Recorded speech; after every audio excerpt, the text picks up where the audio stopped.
तुम साथ मेरे तुम पास, हर पल हमारा एहसास, आँखों में लेके ये ख्वाब, उड़ना हमें है आजाद। सुनते रहो रेडियो एक्टिव, सुनते रहो रेडियो एक्टिव, सुनते रहो रेडियो एक्टिव, हमारे साथ, हमारे साथ।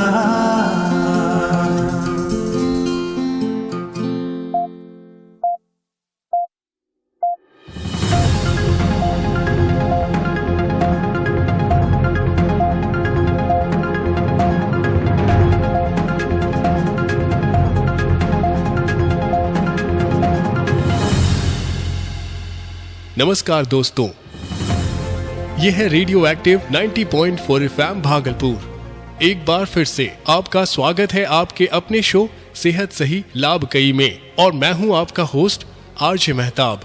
कार्यक्रम सेहत सही लाभ कई आपके बीच नई दिल्ली स्थित संस्था स्मार्ट के सहयोग से लेकर आते हैं। शुरू हो चुकी है एक नई कड़ी जो आपकी जिंदगी के साथ है जुड़ी। सेहतिया सिंह और टीकन देवी के संग बात करेंगे सेहत की, दूर करेंगे बहुत से भ्रम, सीखेंगे सिखाएंगे, पैसे भी अपने बचाएंगे, बेहतर स्वास्थ्य के लिए बदलेंगे अपना व्यवहार। टीबी, हाथी पांव जैसे बीमारियों से अपने बचाएंगे, सरकारी अस्पतालों में मुफ्त इलाज करवाएंगे, बीमारी से सेफ रखेंगे अपना परिवार, रहेंगे रोग मुक्त, जीवन रहेगा खुशहाल। मैं स्वस्थ हूँ, मैं पूरे तन मन से स्वस्थ और तंदुरुस्त हूँ, मुझे हर रोज स्वास्थ्य का उपहार देने के लिए शुक्रिया। Thank you thank you thank you. सुनना न भूलिएगा सेहत सही लाभ कई, सिर्फ आपके अपने सामुदायिक रेडियो एक्टिव भागलपुर 90.4 FM पर। दोस्तों, जब हम सेहत की बात करते हैं तो कई ऐसी चीजें होती हैं जिन्हें हम नजरअंदाज कर देते हैं, लेकिन वो हमारे पूरे स्वास्थ्य पर असर करती है। इनमें से एक है मेंस्ट्रुअल हाइजीन, यानी मासिक धर्म स्वच्छता। दुनिया की 50% जनसंख्या मेंस्ट्रुएशन अनुभव करती है, लेकिन फिर भी हम इसके बारे में बात करने से हिचकिचाते हैं, शर्म महसूस करते हैं, घरों में, स्कूल में बात नहीं करते। बिल्कुल सही कह रहे हैं आप आरजे मेहताब। पहले तो सभी श्रोताओं को मेरा प्यार भरा नमस्कार। दोस्तों, यह बात सच है कि हम मेंस्ट्रुअल यानी मासिक धर्म और उससे जुड़ी हुई बातों पर चर्चा नहीं करते, लेकिन यह भी सच है कि आज की नई पीढ़ी अब खुलकर बात करने के लिए तैयार है। जी बिल्कुल, लेकिन अभी भी बहुत कम। हमारे गांव में बात करना तो दूर, बल्कि सदियों से चले आ रहे इससे जुड़े हुए भ्रम और रूढ़िवादी प्रथाओं को बढ़ावा दिया जाता है। लेकिन मैं अपने सभी श्रोताओं को बताना चाहूंगा कि इस बार जब मैं रेडियो फेस्टिवल के लिए दिल्ली गया था तो मैंने महिलाएं और सामाजिक सोच पर एक बड़ा इंटरेस्टिंग सेशन सुना। आपको पता है, उसमें एक प्राइवेट चैनल की बहुत मशहूर महिला आरजे जैसे ही मंच पर आई और बोली, भाई मैं कुर्सी पर पांव ऊपर करके बैठूंगी क्योंकि मुझे पीरियड्स हो रहे हैं, कृपया बुरा न माने। उन्होंने कहा कि मासिक धर्म के कारण उनकी पीठ में दर्द है, इसलिए उन्हें आराम से बैठना है। कुछ सेकंड्स के लिए तो हॉल में बैठे सभी लोग स्तब्ध हो गए, एकदम पिन ड्रॉप साइलेंस। फिर किसी ने ताली बजाई और हॉल तालियों की गड़गड़ाहट से भर गया। जो शो को मॉडरेट कर रहे थे, उन्होंने भी उस आरजे की सराहना करते हुए कहा कि यदि और महिलाएं भी इसी प्रकार से खुलकर बात करें तो शायद मासिक धर्म जैसे मुद्दों पर चर्चाएं नॉर्मल समझी जाने लगेंगी। यह तो वाकई में बहुत बड़ी बात है। 350 से 400 लोगों की सभा में कोई महिला इस प्रकार खुलकर बात करे, वो महिला आरजे सचमुच तारीफ के काबिल है। और अब मैं भी अपना अनुभव आपके साथ साझा करना चाहती हूँ। जी भाभी, बिल्कुल बताइए, बात करने से ही बात बनेगी। हाँ, तो जब मैं यहाँ स्टूडियो आ रही थी तो मैंने सुना और देखा कि पड़ोस की सुनंदा जी अपनी बेटी को अपने आंगन में खड़ा करके बोल रही थी कि रसोई में मत जाना, जो खाना होगा बताना, मैं ला कर दूंगी, और कपड़े भी एक ही जोड़ी पहनना, बार बार बदलना नहीं। आप आरजे मेहताब मुझे तो जानते ही हैं, यह सुनकर मैं कहाँ रुकने वाली थी। मैंने तुरंत दरवाजा पूरा खोला और अंदर चली गई। मैंने उनसे पूछा कि क्यों, क्या हुआ बिटिया को? धीरे से मेरे कान में फुसफुसाकर बोली, अरे उसे मासिक धर्म हो रहा है। अरे ये तो बड़े अफसोस की बात है कि आज भी ऐसी धारणाएं हमारे समाज में प्रचलित हैं। लेकिन आपने क्या किया? उन्हें बताया कि इसमें धीरे बोलने की, एक ही जोड़े कपड़े पहनने या छुआछूत करने की जरूरत नहीं। या तो हर महिला को होता है और यह कोई बीमारी नहीं है। तो क्यों ना हम अपने सभी सुनने वाले महिला पुरुष, लड़के लड़कियों, बूढ़े जवान सभी को मेंस्ट्रुअल हाइजीन, जिसका सेहत से डायरेक्ट लिंक है, के बारे में बताएं। शायद हमारे प्रोग्राम को सुनकर कुछ वहम, भ्रम और सोच में परिवर्तन आ जाए। बिल्कुल, और आज का दिन चर्चा करने के लिए सही भी है। अभी पिछले 28 मई को ही हमने मेंस्ट्रुअल हाइजीन डे सेलिब्रेट किया है। मुझे तो पता ही नहीं था कि मासिक धर्म के दौरान साफ सफाई रखने से रिलेटेड एक दिवस भी होता है। आरजे भाई, अभी तो आपको बहुत कुछ पता ही नहीं है, इसलिए तो मैं और सहतिया सिंह जी आपके साथ इस सीखने, सिखाने और ज्ञान बांटने के मुहिम में जुट गए हैं। आपके इस कार्यक्रम सेहत सही लाभ कई के चलते हम भी हर सप्ताह कुछ नया सीखते हैं। हमारे श्रोताओं के साथ सेहत से जुड़ी ढेर सारी बातें करने का मौका मिलता है। तो दोस्तों, हर साल 28 मई को मासिक धर्म स्वच्छता दिवस मनाया जाता है। इस दिन का मकसद होता है कि हम मासिक धर्म को लेकर फैली गलत फहमियों को दूर करें और साफ सफाई को बढ़ावा दें। तो ये दिन कब से मनाया जा रहा है? यह दिन सबसे पहले वर्ष 2014 में मनाया गया था। इसकी शुरुआत जर्मनी की एक संस्था वॉश यूनाइटेड ने की थी, जिसका उद्देश्य स्वच्छता, स्वच्छ जल और हाथ धोने जैसी आदतों को बढ़ावा देना है। तब से हर वर्ष यह दिन वैश्विक स्तर, ग्लोबल लेवल पर लोगों को स्वच्छता और स्वास्थ्य के महत्व के प्रति जागरूक करने के लिए मनाया जाता है और हर वर्ष यह एक नई थीम भी देते हैं। तो फिर इस साल मेंस्ट्रुअल हाइजीन डे का विषय क्या है? इस साल का थीम है पीरियड फ्रेंडली वर्ल्ड। मतलब हम सब मिलकर एक ऐसा माहौल बनाएं जहां की कोई लड़की या महिला सिर्फ इसलिए पीछे न रह जाए क्योंकि वह पीरियड्स में है। जी, मैं श्रोताओं आपको एक ऐसी जानकारी देना चाहूंगा जिसे सुनकर आप भौचक्के रह जाएंगे। क्या आप जानते हैं दुनिया में हर दिन करीब 80 करोड़ महिलाएं मासिक धर्म से होती हैं और इस दौरान कोई स्वास्थ्य संबंधी बात या साफ सफाई या फिर पोषण की बात हम नहीं करते। पीरियड्स को लेकर जो मान्यताएं चली आ रही हैं, केवल वही बात होती है। जैसे पीरियड्स के दौरान महिला कहीं खाने पीने की चीज के आसपास ना आ जाए, पूजा में ना बैठे, मंदिर में न जाए क्योंकि अशुद्ध माना जाता है, लड़कियों को स्कूल जाने से रोक दिया जाता है, कई जगहों पर बच्चियों को शादी के लिए तैयार मान लिया जाता है बस इसलिए कि उन्हें पीरियड्स हुआ है। और यही सोच उन्हें शिक्षा, स्वास्थ्य और आत्मसम्मान से दूर कर देती है। बहुत सी लड़कियां स्कूल नहीं जाती क्योंकि उनके पास सैनिटरी पैड्स नहीं होते या स्कूल में शौचालय की सुविधा नहीं होती और बहुत सी जगह पानी की कमी होती है। उसके कारण भी पीरियड्स के दौरान बहुत सी समस्याओं का सामना करना पड़ता है। आरजे मेहताब, सबसे पहले हमें यह समझना होगा कि मासिक धर्म कोई बीमारी नहीं है। ये एक सामान्य जैविक प्रक्रिया है। हमें इसे सामान्य बात की तरह अपनाना होगा। दूसरी बात यह कि अनेक प्रथाओं के कारण और सुविधा की कमी के कारण महिलाएं अपनी देखभाल नहीं कर पाती। वह किस दौर से गुजरती है उसे सिर्फ एक महिला ही समझती है। जी, आपकी बात 50% सही और 50% सही नहीं है। जो भी थोड़े सेंसिटिव और पढ़े लिखे लोग हैं वे जानते हैं कि मासिक धर्म से पहले कई महिलाओं को शारीरिक या मानसिक परेशानी होती है जिसे प्री मेंस्ट्रुअल सिंड्रोम PMS कहते हैं, जैसे चिड़चिड़ापन, पीठ दर्द, सिर दर्द, ब्रेस्ट में दर्द, नींद न आना आदि। मुझे खुशी हुई यह सुनकर। PMS हर महिला को अलग अलग तरह से प्रभावित करता है। यह हार्मोन में बदलाव की वजह से होता है।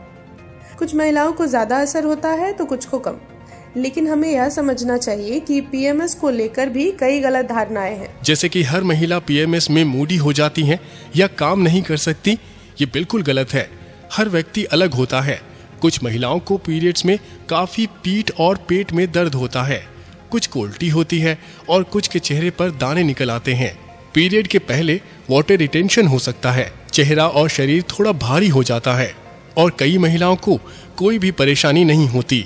और एक जरूरी बात, क्या आप जानते हैं कि कोई महिला पीरियड्स में भी प्रेग्नेंट हो सकती है? जी हाँ, यह सच है। सही कहा। लोग सोचते हैं कि पीरियड्स के दौरान सेक्स करने से प्रेगनेंसी नहीं हो सकती, लेकिन ये गलत फहमी है, खासकर अगर महिला की साइकिल अनियमित हो। अब थोड़ा मेंस्ट्रुअल हाइजीन की भी बात कर लेते हैं। टीकन भाभी, आप हमारे श्रोताओं को बताएं। मासिक धर्म के दौरान साफ सफाई का विशेष ध्यान रखना बहुत जरूरी है। सबसे पहले तो हमें यह समझना होगा कि महिलाएं इस दौरान क्या इस्तेमाल करती हैं। कई महिलाएं सैनिटरी पैड इस्तेमाल करती हैं, कुछ महिला टैम्पॉन्स इस्तेमाल करती हैं और अब काफी शहरी कामकाजी महिलाएं मेंस्ट्रुअल कप का इस्तेमाल करती हैं। तो क्या हर एक साधन के लिए अलग अलग सफाई के तरीके हैं? सफाई तो सभी साधनों के लिए सेम ही है।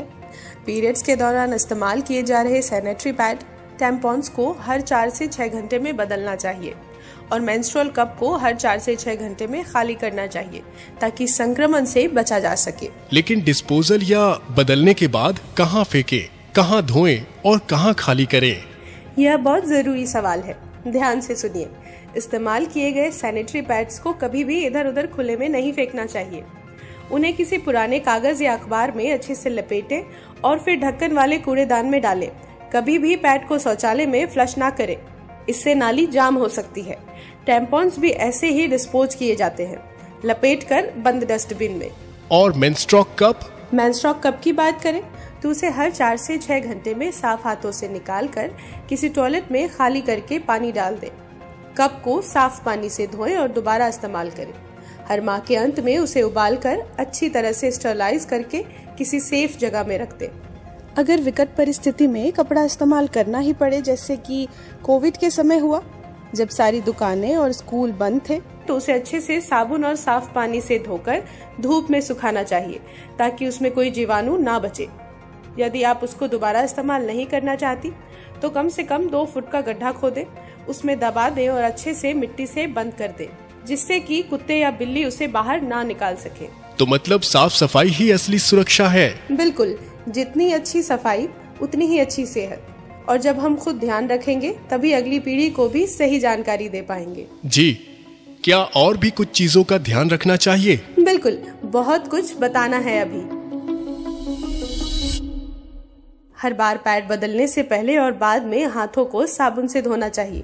प्राइवेट पार्ट्स की सफाई के लिए केवल साफ पानी का उपयोग करें और तेज या सुगंधित साबुनों से बचें, क्योंकि ये पीएच संतुलन बिगाड़ सकते हैं। हमेशा सूखे और सॉफ्ट कॉटन अंडरवेयर ही पहने और गीले या गंदे कपड़े तुरंत बदल लें। यदि किसी भी प्रकार की जलन, खुजली, बदबू या असमान डिस्चार्ज हो तो बिना देर के डॉक्टर से संपर्क करें।